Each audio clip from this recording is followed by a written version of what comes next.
everyone, it's Nina. Thanks for joining me today for a new tutorial. And I'm going to be featuring the Larkspur Build a Flower stamp set, which is brand new from Altenew. I wanted to create a textured effect with the watercoloring that I'm going to be doing with these Larkspur florals.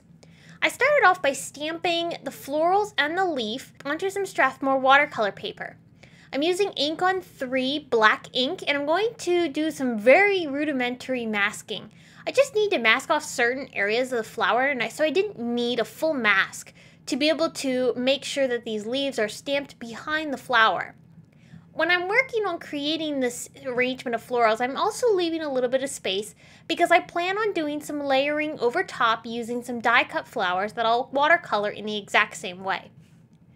I also used one of the layers of that Larkspur Build a Flower stamp. You can use just the outline, or you can create some beautiful stamp layering.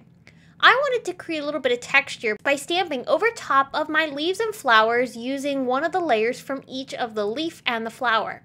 I used a couple of Simon Says stamp inks because these are waterproof, so when I watercolor over these, I'm not going to lose the definition of the stamping as I add the watercolor on top.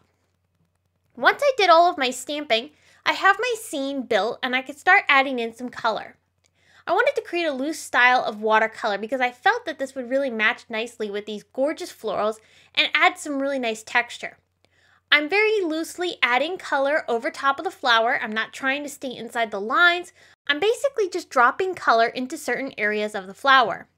I'm using my brush to help blend some of that color out into different areas of the paper.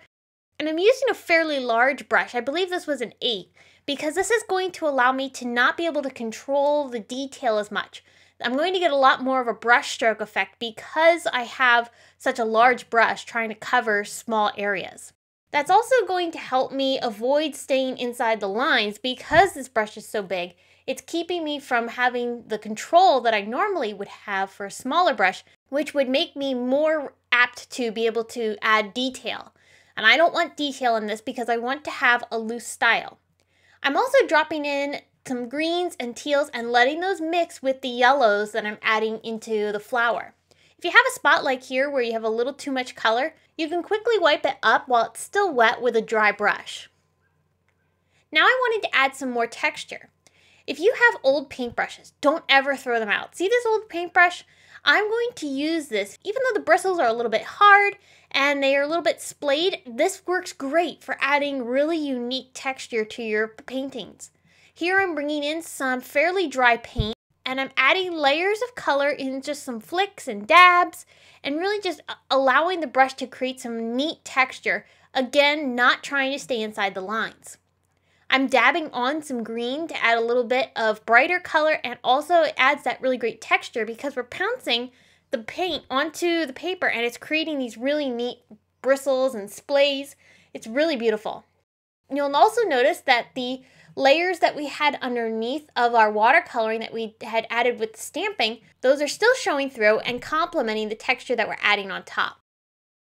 I also wanted to show you quickly how I watercolored the flowers and the leaves that I had stamped off onto another piece of paper, which I will end up die cutting. I watercolored these in the exact same way, using very loose style, allowing the color to go outside the lines. I'm not filling in every single area of the flower or the leaves. I'm letting some white spaces show. And once I've added the color onto each of my flowers and leaves that I'll end up die cutting, once those dry, I trimmed them out, and unfortunately I didn't catch this on camera. But once I trimmed it out, I started to layer these flowers with some foam tape over top of the ones that I had stamped directly onto the watercolor paper.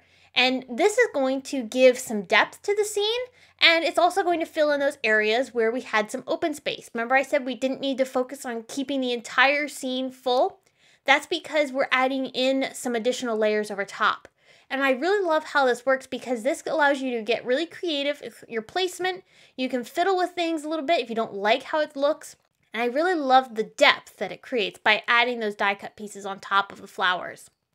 Now you'll notice I only watercolored 2 extra leaves and 1 extra floral. And I used that single floral and those 2 leaves to fill in the rest of the areas.